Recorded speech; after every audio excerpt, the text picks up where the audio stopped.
Au fond, c'est quoi la sagesse? Est-ce que c'est juste une question d'accumuler des connaissances ou est-ce que ça va bien plus loin que ça? Aujourd'hui, on va explorer ensemble 10 leçons fondamentales qui pourraient bien changer notre regard sur ce que ça veut dire vivre une vie vraiment éclairée. Voilà, tout part de là en fait. La sagesse, ce n'est pas une destination qu'on atteint un jour, c'est un chemin. Il ne s'agit pas simplement de se remplir la tête d'informations, mais de laisser le temps et les expériences nous modeler, nous transformer. C'est ce voyage qu'on commence maintenant. Et ce voyage, il commence par quelque chose de tout simple.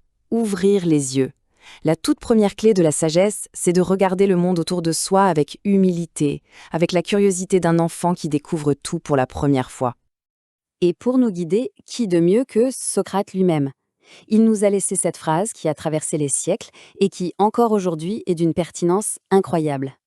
Admettre qu'on ne sait pas tout, attention, ce n'est pas une faiblesse, c'est tout le contraire. C'est ce qui nous permet d'ouvrir grand la porte à de nouvelles connaissances. C'est cette humilité qui nous garde curieux, qui nous pousse à apprendre toute notre vie au lieu de rester coincés dans nos certitudes.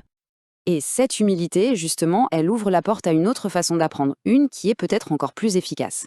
C'est ce que nous suggère Confucius, avec une distinction vraiment intéressante.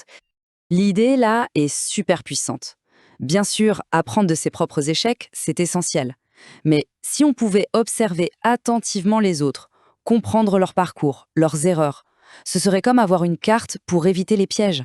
C'est un véritable accélérateur de sagesse. D'accord, mais d'où vient cette soif d'apprendre au juste?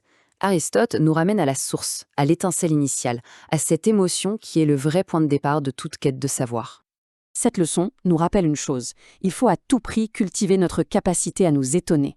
La curiosité, cette simple question « pourquoi ?», c'est le véritable moteur de l'intelligence. Si on la laisse s'éteindre, eh bien, c'est là que l'apprentissage s'arrête net. Ah, Voltaire! Avec son esprit toujours aussi piquant, il nous met en garde contre l'un des plus grands pièges pour l'intelligence, la certitude absolue. Le contraste est vraiment saisissant. D'un côté, on a le doute, qui est comme un arbre vivant, toujours en croissance, qui s'adapte.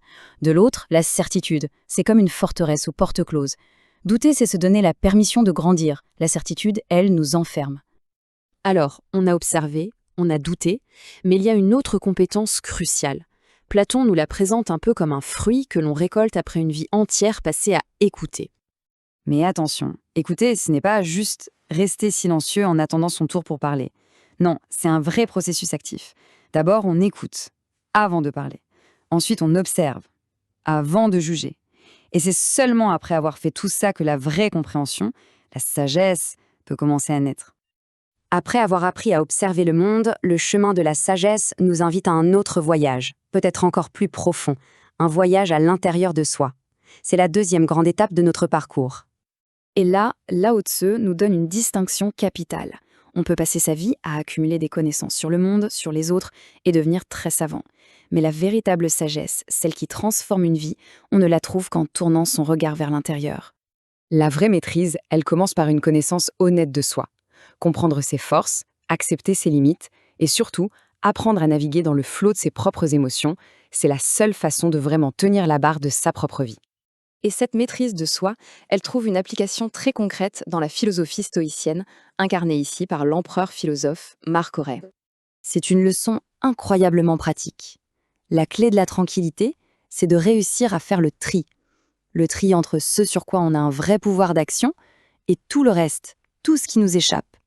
Mettre toute son énergie sur le premier et apprendre à accepter le second.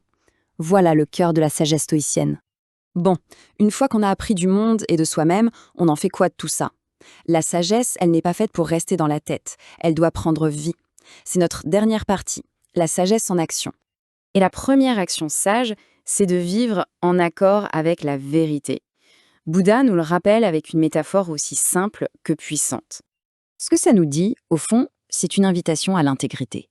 Parce que tôt ou tard, la vérité finit toujours par refaire surface.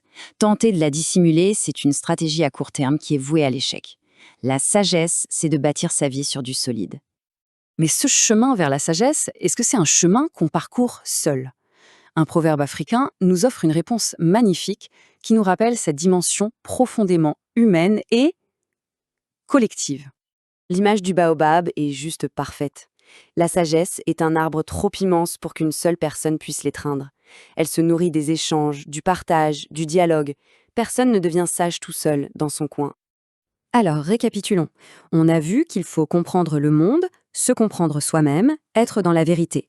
Mais il manque encore un ingrédient, l'ingrédient final et essentiel. C'est Gandhi qui nous le donne, celui qui connecte la connaissance à l'action. Parce que savoir ce qui est juste, c'est une chose.